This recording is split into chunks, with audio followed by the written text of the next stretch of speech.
here. Let's hope so. Let's get into the mint page, which is the second page here. So this is where you basically mint the stablecoin Yeah. PUSD, So which would technically be the fourth stablecoin if you're not aware of that on Pulse Chain. But you've got this token here called Algo. So what is that? yeah, so Algo is the dual token part of this ecosystem, just the same Mhm. way as Luna had UST. Yeah, Here, Algo has PUSD. Algo is used to mint the stablecoin simply because if you are minting a larger position, you would eat way too much slippage of buying that position through the market. It would be much smarter of you to buy Algo from the market because it has a deeper liquidity, and right. then you mint the PUSD into existence. That's Yeah. also how we increase the TVL and how we increase the entire ecosystem's value. So it's very important that we motivate users to mint the stablecoin rather than buying it. Simply Hmm. because just buying and selling it is just sending it around in a circle that doesn't change anything in the ecosystem. Yeah. So this is where you can basically create currency. There is a 1% tax associated with it, which is extremely important because we don't want to create a negative feedback loop where people can basically push down the price of PUSD by just minting it and selling it immediately and then getting Yes. algo and then doing that loop. That's Loop important. around. You have to put in a stoppage to that kind of loop. Yeah. Yeah, great. That's great. And that 1% goes to somewhere else in the ecosystem, does it, as rewards, or does it go to straw up the stablecoin with the Well, miners? Well, there's two profit scenarios here because not only do you get all of the algo, right? If someone mints Mhm. $1,000 of PUSD, then they have to spend X amount of algo depending on its price. So not only do the protocol get all of that algo, but it also gets the 1% fee, right? Yeah, So there's kind of profit all along. So uh, straight away. in, Yeah. in in Luna, what they did was that they took that as a protocol treasury, and that was actually what they ended up buying all of the BTC from. So they were Hmm. selling down the price of Luna through the treasury that when Hmm. people minted it, basically. We Yeah. will not do that because that would be counterproductive to the protocol's health.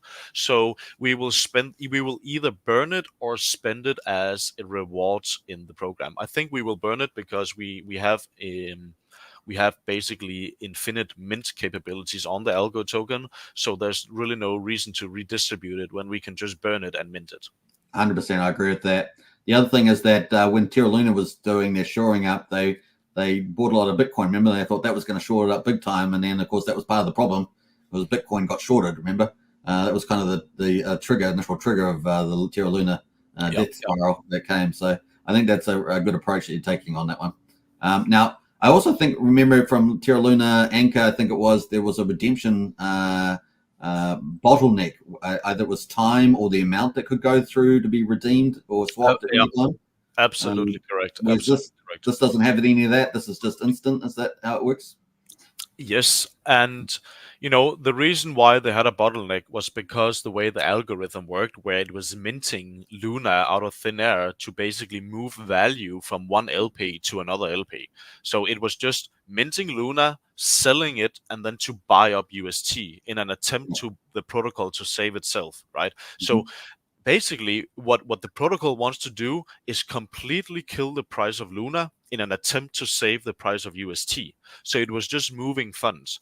But the problem is that the way they made it was that they had a negative feedback loop. So, it just it actually couldn't ever work because Mm. when that effect went into activity, it actually ended up killing the system kind of ironically because Yeah. it meant that the price of Luna went to absolutely nothing, right?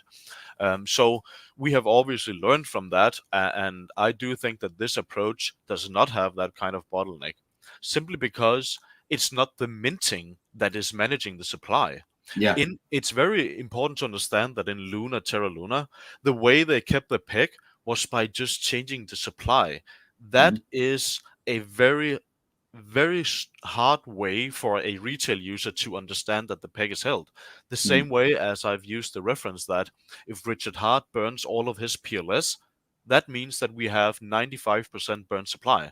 Would the price of PLS go up 10x tomorrow because of that? Mhm. Probably not. but it probably will go up, but it wouldn't go up 10x, right? Yeah. So in theory, yes, you can remove supply and the price should change, but that's just theory. We believe that if we manage the peg directly on the DEX where all of the APIs are pulling and where Mhm. all of the eyes are actually looking, then we manage that psychology inside of the head of those who are participating in the ecosystem in a much more fluent and effective way. Yeah, I love that. I think that's a very good point. So, all right, I think that's all the questions I had on that one.